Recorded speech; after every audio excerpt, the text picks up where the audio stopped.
Hey guys, it's Brandon here again for another video. Today's video is going to be my guide to contemplation, specifically for liberation or progress towards full enlightenment. Whatever you define full enlightenment is, whatever person or being or whatever you think full enlightenment ever was achieved by, this is the goal. And I want to just clearly say that, really analyze the reason why you think you want this. Really think about what your motivations are. Because if your motivation is to be a successful human being and, have money and a family and all this stuff, I'm not saying that you can't get this at the same time, in the same life. I'm just saying, be careful. Because for me, a lot of the motivation that I had to achieve those materialistic goals has left me. And, it's not saying that I won't necessarily get it back and achieve those things for myself and give those things to the part of myself that still exists. It doesn't matter how enlightened you get. It's not like you become an enlightened robot and you lose your psychology and all of your history. Your little kid self still, or illusion of self, whatever you want to call it, still wants a fast car or whatever. That's the beauty of it, is you don't lose what appeared to be the self necessarily. It's still there. So the work can still be done to satisfy both, but it's going to be a very hard road a lot of the time if you want to get so much done. Sometimes getting one thing done in depth and getting it done properly might be better for you than trying to spread yourself thin. So think about what your goals are. Maybe you should pursue materialism, not in any bad sense or any shallow sense. Maybe pursue a love life and other things, and then come back to this. Do some meditation the whole time or whatever, and slowly work your way in. Who knows what's right for you? Ultimately, that's your decision to make. And I believe that you will ultimately make exactly the precise decision which is right for you. I think that's what we're all ultimately doing. And I think there's really no definable thing that can really say that that's not what's occurring. At least that's how I see it. But anyway, with that introduction out of the way, I want to talk about contemplation specifically for enlightenment.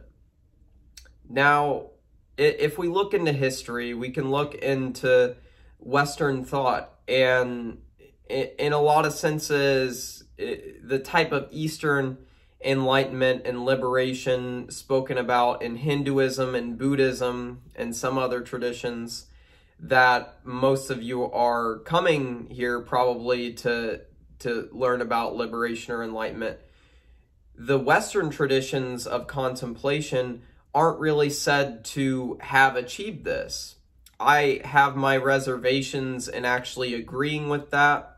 I even have the idea that there are certain types of what I would call types of liberation or types of truth or love that these people did deeply access through just, for the most part, many times contemplation, thought, learning, and that type of mental exercise, rather than the more common approach in the East. What most people do is a form of meditation or even some type of yoga, which might be geared toward leaning into an experience which is focused around less thought or losing the importance of thought. So I just want to make that distinction and say, You know, there is a lot of contemplation that has happened in Western thinking that it appears hasn't generated an Eastern style liberation or enlightenment transformation for people. So you need to realize there's some limitation there. And I'm going to give you what my personal ways for getting out of that limitation were. And I want to talk about how now I contemplate sometimes almost 24/7 when I'm awake. I can almost contemplate many times, just hours and hours a day. I probably contemplate now realistically for something like 10 hours a day, 12 hours a day, effortlessly in what is almost always a no-mind state. So I basically achieved this no-thought goal of meditation, and in many ways the higher concentration abilities in meditation, by accessing it in more of a, what you might call a Zen-like no-mind state. And it's from that no-mind state that you access very fluid and easy, more or less no self possibilities for insight. And I want to say real quick, I recently have revolutionized my practice and revolutionized my closeness to different levels of what I would sincerely call enlightenment. Whether it's full or not is really up for me to say, for my own experience and my own judgment, and in my own honest judgment of myself to the best of my ability.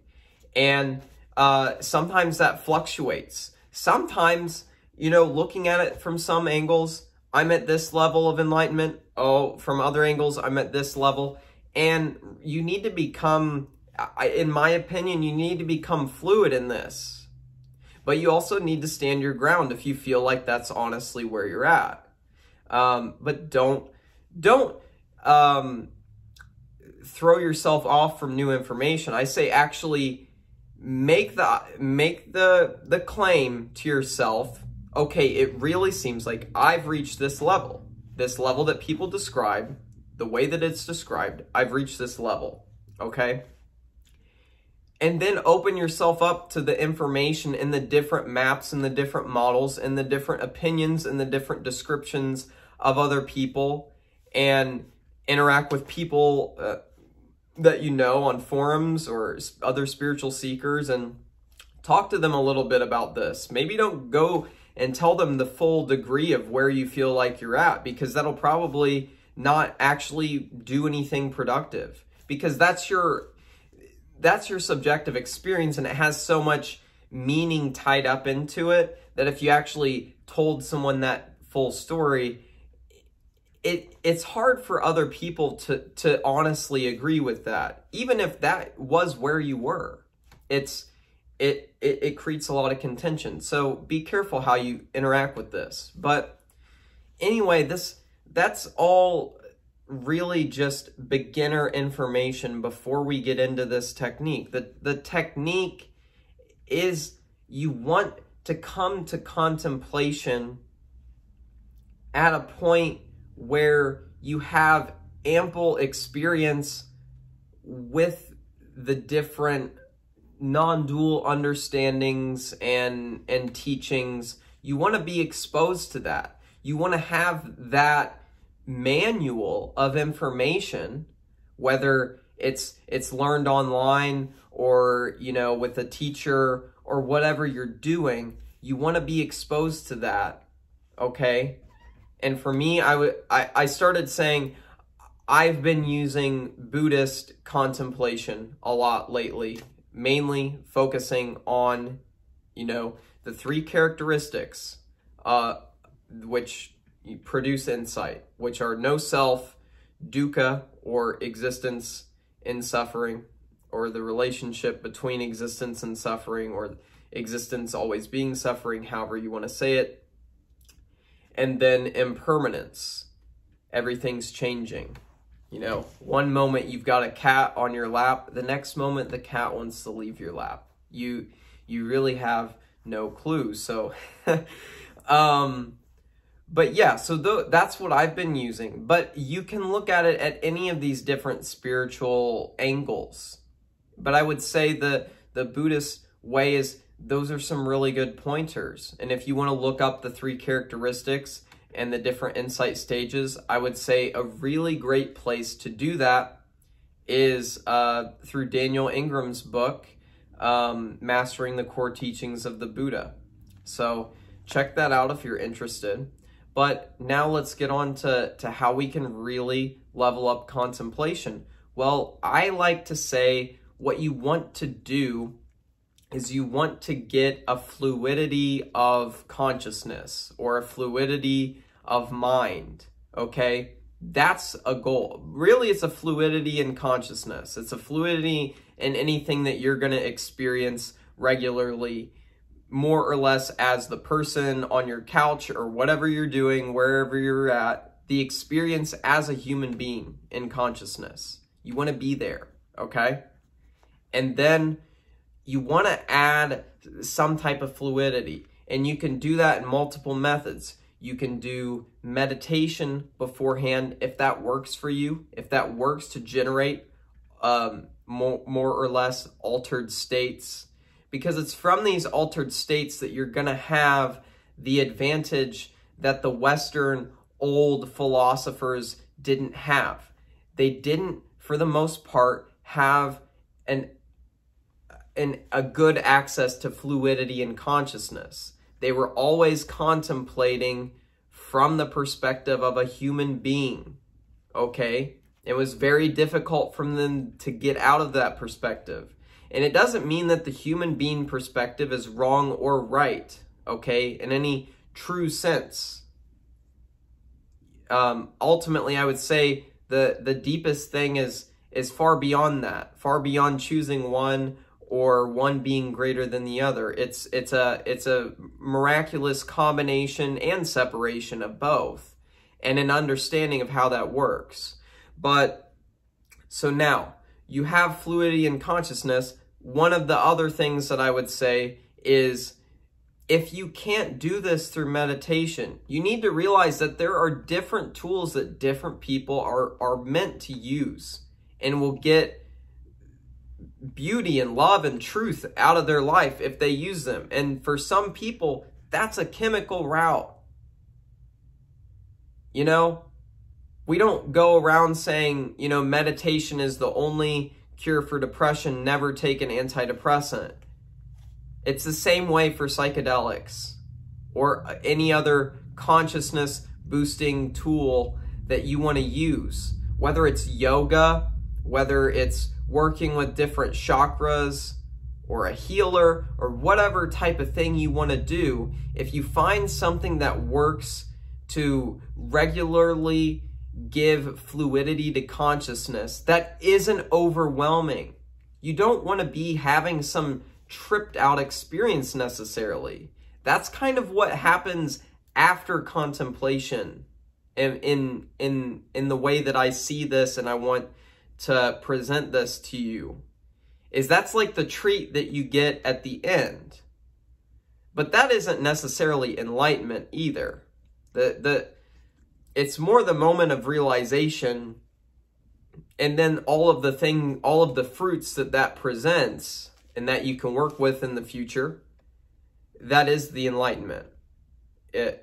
Level up. That is the enlightenment experience. It's not necessarily, it's a realization. That's the enlightenment realization. It is an understanding and felt based thing, okay? And if you have just the understanding and you have no shift in any other aspects of consciousness or self,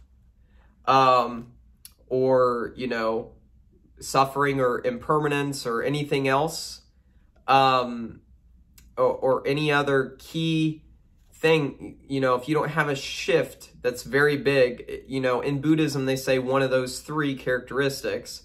I don't know. There might necessarily be, there probably are plenty of other ways that you can shift.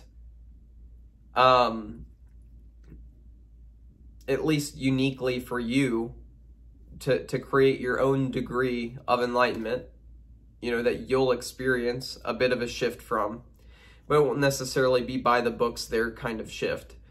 But you want to, the whole goal is create that fluidity. And then the next tip that I have is one that you can take or leave. I found that this, I mean, I've been doing this my whole life, so maybe it's different for you. But I found that to get into no mind states, it's incredibly helpful to actually be speaking. And, you know, you can throw whatever throat chakra kind of ideas you want onto that if you want. But I am in my house, I live alone, and when I contemplate, for the most part, I'm speaking aloud or writing, but most of the time I'm speaking aloud. If I'm really doing an active contemplation, I will speak aloud to myself. This presents the perfect situation for no mind.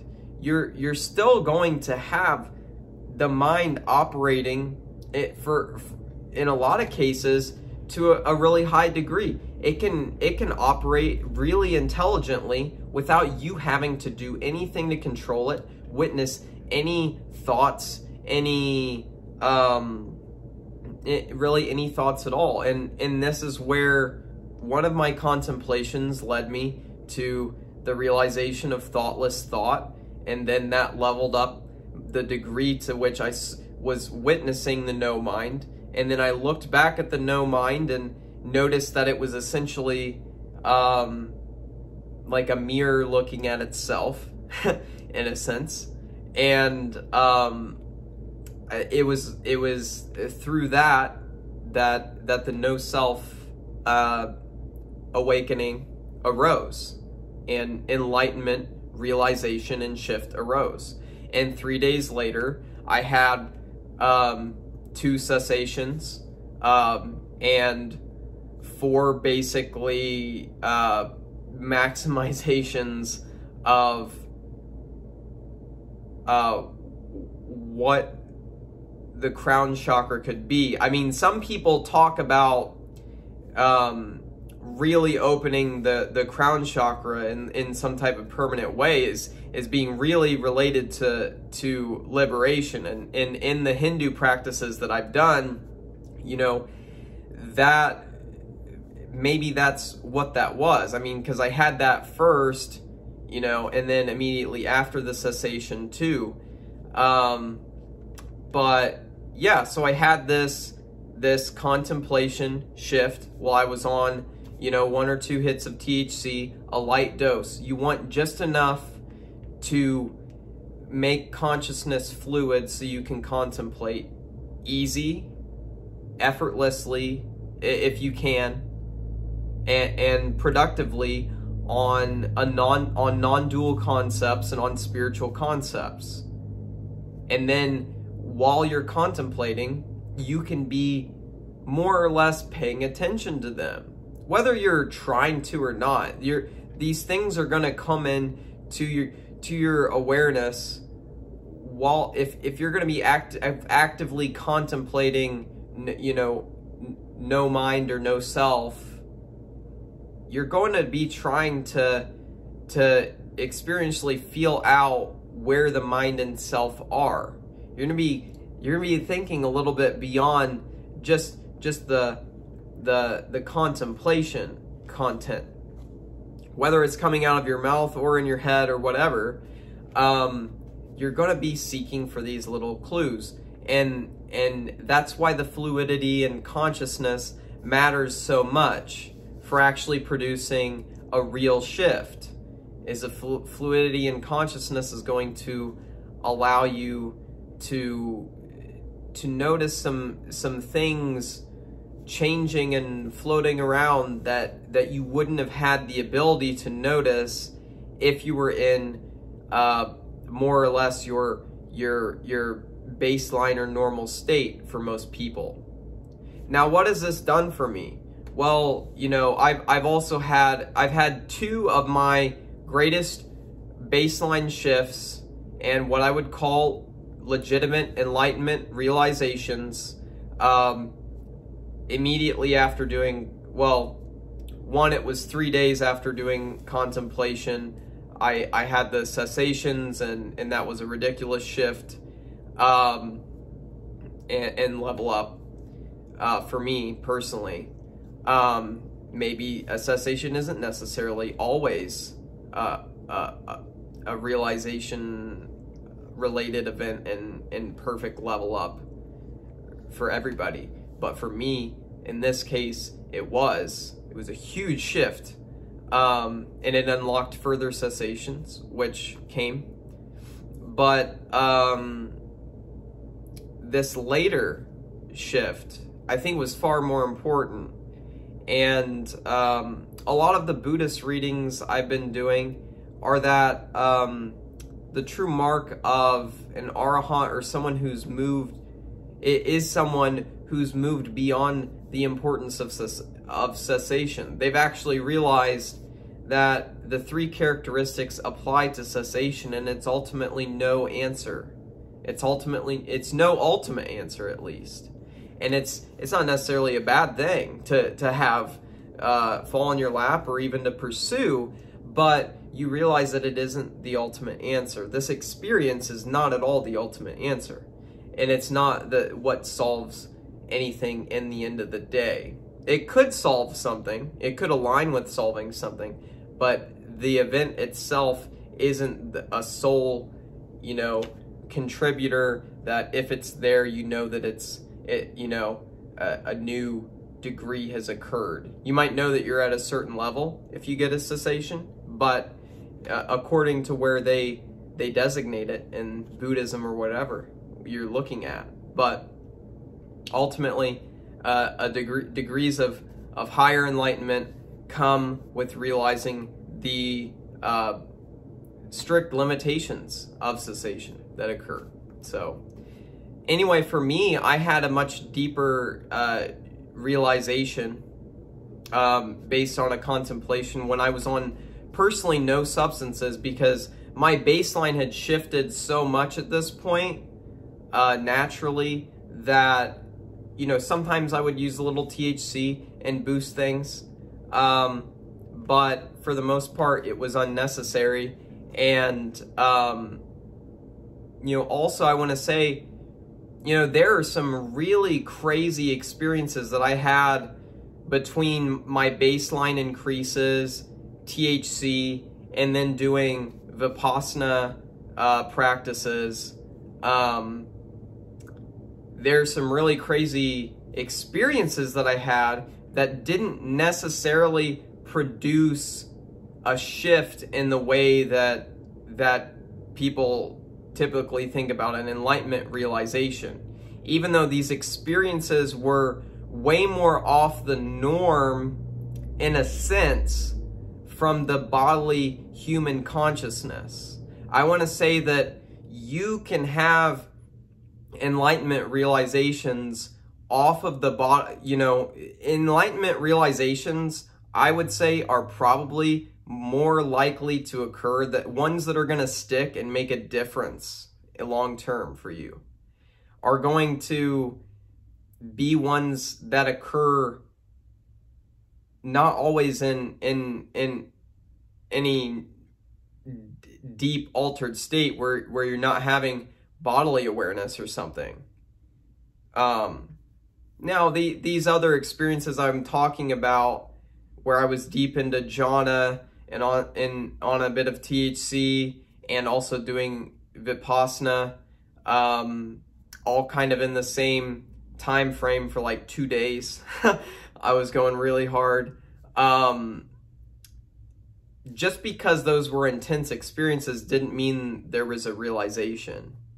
So it's not about psychedelics and how intense something is for a realization. And you also have to realize, when you get to a realization, just because you go back to a normal state of consciousness occasionally, or even for a while, it doesn't stop the fact that a realization occurred. There doesn't have to be exactly the type of baseline shifts that you think needed to be there for it to be a realization. I would say in a lot of cases, one of the biggest things is how did it change your fundamental insight and understanding? And I would say insight because this is deeper than understanding. Insight is like a tree that produces apples of understanding.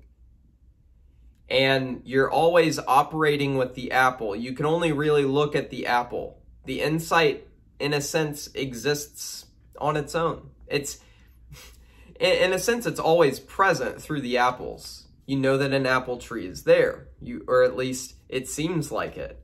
But is it really? And you notice the progression in this insight and in the fruit that it bears. And I would say for me, that's been what has been most consistent, more consistent than any specific experiential state of consciousness or altered state or shift or any change in perception. What stayed the most is the way that insight has leveled up and changed and become more fine and more paradoxical and more beautiful and more all-encompassing and more less encompassing and everything in between.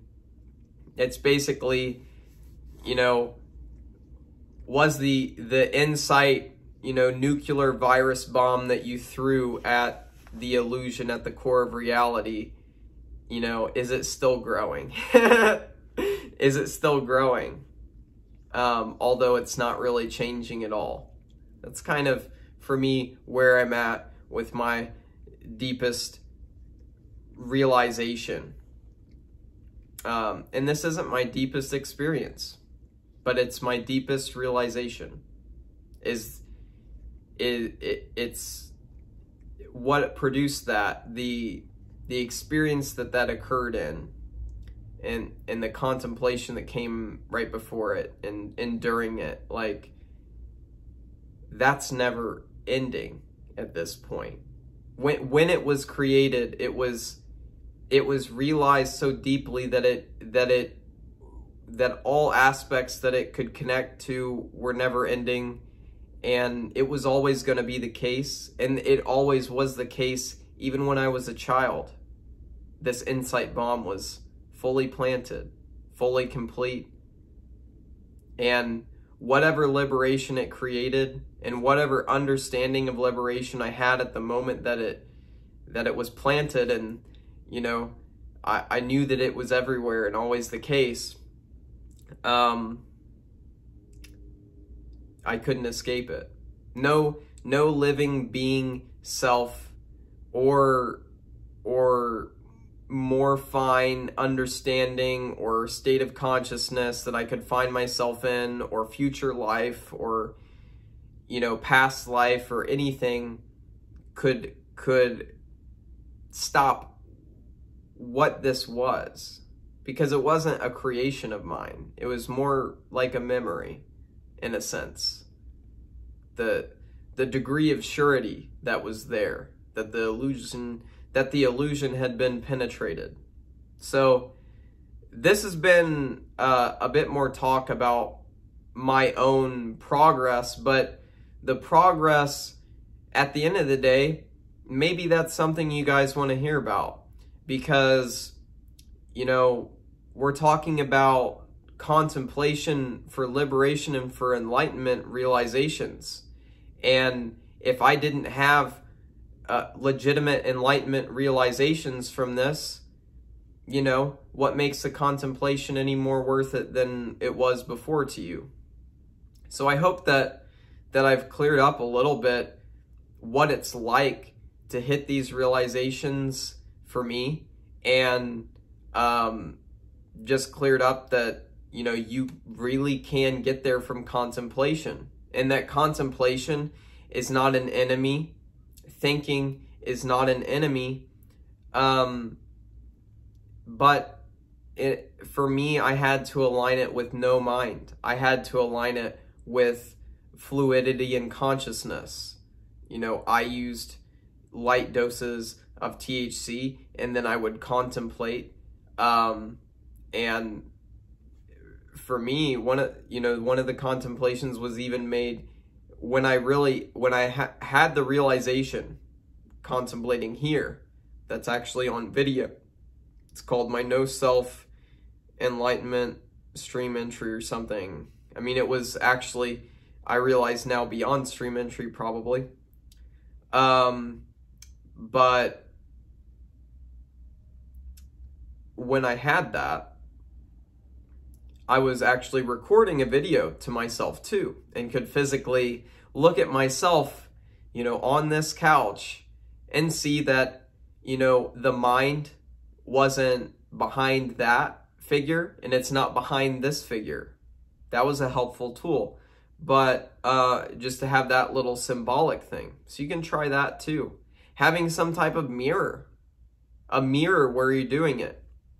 That might prove helpful. So, yeah, I mean, this basically brings my contemplation suggestions and tips to a close. I hope that you guys have, guys and girls out there, have gotten some value out of it. And just let me know if you have any questions in the comment section. Maybe if you have a specific question, I can make a directed video out of it. So thanks for watching.